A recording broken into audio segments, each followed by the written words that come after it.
afternoon out there, everybody in Regular People Travel World. Hi, guys. This is Alan. And Brooke. And we're coming at you today talking about the North Carolina Zoo. Yes. So we were lucky enough a few weeks ago to get to go to the zoo, and we want to tell you guys all about it. Yeah.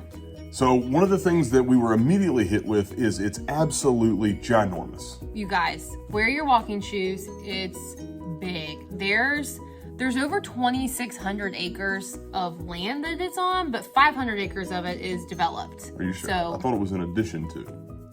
No. Okay. Yeah, so 2,600 acres, like wooded acres total. Well, no, maybe you're right. I think it's in 500 addition additional to. acres are developed. It's like and 3,100 established. acres. It's So huge. imagine a 1 acre lot of land and you have to cut the yard. Imagine 3,100 of those. Yeah. Not too big, not too small. And so immediately when you walk in, so we ended up driving past. So there's two different entrances. There's the entrance to the North America, and then there's the entrance to Africa. And based on what it looks like they're doing online, they're going to eventually have all of the continents represented. And so they're going to be coming out with North Carolina Zoo Asia in 2026. It looks really cool, you And guys. we fully intend to be there on Rope Drop Yeah. because it looks really, really cool. All that being said, we went past the North America entrance and went down to the Africa entrance. So you immediately get to the gate. It was $15 a person. Anybody under 2 is free. And then anybody from 2 to I think it's 11 is $11. Yeah. And seniors are 13. Yeah. So it's a really inexpensive way to get a really good day. Yeah. So that's one of our big pros about the day is it's super inexpensive. And it being relatively close to a bunch of different big cities, it's about a little bit over an hour from Charlotte, a little bit over an hour from Raleigh, about 40-ish minutes from Greensboro, a little bit further than that to Winston. It's kind of right in the heart of central North Carolina. So you've a lot of places to stay, a lot of stuff to do after you leave. Asheboro, surprisingly enough, kind of a cool town. Yeah. I don't want to tell the people in Asheboro that because their heads will get big, but Asheboro is an okay town. Yeah. One thing that we did to save money before we went was go to Jimmy John's. It's right there next to the entrance, and it saved us some money. Yeah. Which, talking about the food costs, they weren't necessarily horrendous. Yeah, they're really not bad. I mean, you can get, one of the places that you can have, burger, anywhere from $15 to $16. The kids menu, a hot dog, anything like that's about $9 or $10. I think it's a little cheaper. There's another restaurant. You can get ice cream. You can get cotton candy. They had a really cool area that I didn't, I had just got the chance to go maybe 6 or 8 months ago with some friends, and I don't remember seeing it, but they had this really cool hot chocolate area where you could get hot chocolate and you could make s'mores. That was really fun. Oh, and something that we saw all over the park was their s'mores stations. Now, we didn't partake because it was a little warm the day that we went. Yeah. And to me, s'mores are either a dead of summer, nighttime, 3 or 4 beers in after dinner kind of deal, or dead of winter, bundled up. Yeah. It just wasn't hitting me, which is weird for me not to get hit by s'mores. Yeah, I'm a s'mores are one of our guy. favorites, but it was a really cool thing. So if you're there and you love s'mores, check it out. You have your own little fire pit. Really cool. Hammer down. Yeah. Another thing is it's really easy to navigate. Yeah. It's kind of like IKEA. Yeah. If you've ever been to IKEA, you'll kind of understand that there's not a necessary path that you have to follow. You can cut in and out, but it leads you. Yeah, they navigate you well. So, Those Swedes. once you're in Africa, it kind of guides you along to where you're going. It tells you, these animals this way, these animals this way. You kind of stay almost in like a little cluster of a circle. Then once you're ready to leave Africa, then you walk. It's quite a bit of a walk, or you can take a tram, which is just kind of like a big, kind of like a golf cart. It's like a Ford F-650 that's got the back chopped off, and it's got think of the old like Hollywood movies where they're trailing behind a golf cart, Yeah, exactly. but it's on the back of Exactly. a And then you get to F-650. North America.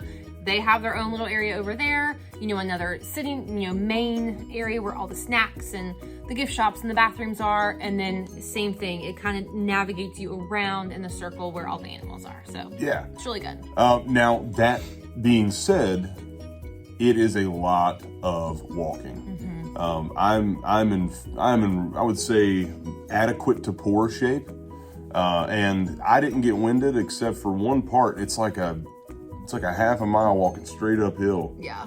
So make sure that you at least plan to walk around a lot. I think we probably logged, 4, 5, 6 miles? Yeah, at least. And if you have little ones, like we have Trip, bring your stroller. Now, mind you, that day Trip didn't want to ride in his stroller, so we let him walk. But it was a great, tiring out day for him because he slept all the way home. But yeah, so bring your stroller. You can stick your stuff in it. If you get hot, you can store stuff in it. It helps. And if the little one gets tired, they can just take it out. Yep. Now, something that we encountered is because everything is so big. The park is big. The exhibits are big. Is it exhibits? Yeah. Habitats. The habitats are so big. There are some times when you're at like the designated watching or viewing area that you can't see any animals. Yeah. I think we went to go see the buffalo and the elk. Hot take, and I'm gonna get crucified for this.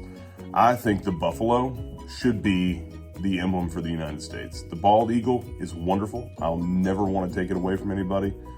There's something about a buffalo.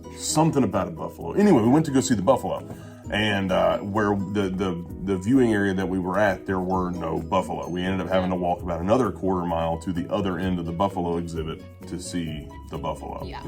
So just be aware that the exhibits are gigantic, and you may or may not be able to see the animals. But it's really nice because it's the world's largest natural habitat zoo. So it's nice because, you may not see these animals, but they're living in their own habitat. So they're out doing things, and,